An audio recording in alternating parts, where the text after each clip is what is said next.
আসসালামু আলাইকুম সবাইকে। আজকে গিয়েছিলাম ছুরির দোকানে। তবে এই দোকানটি সাধারণ কোনো ছুরির দোকান নয়। রোজ এখানে প্রায় ৫ থেকে ৬ হাজার দর্শনার্থী আসেন ইতিহাস জানতে।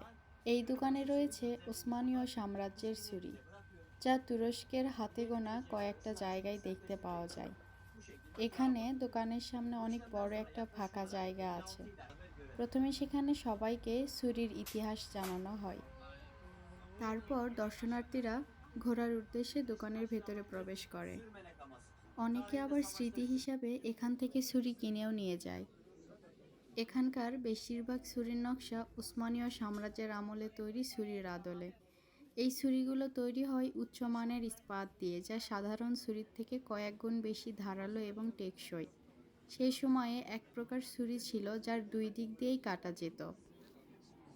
সৈন্যদের মোকাবেলা করার জন্য বিশেষভাবে তৈরি হতো সেই ছুরি। যদিও এখন সেই ছুরির স্থান হয়েছে জাদুঘরে।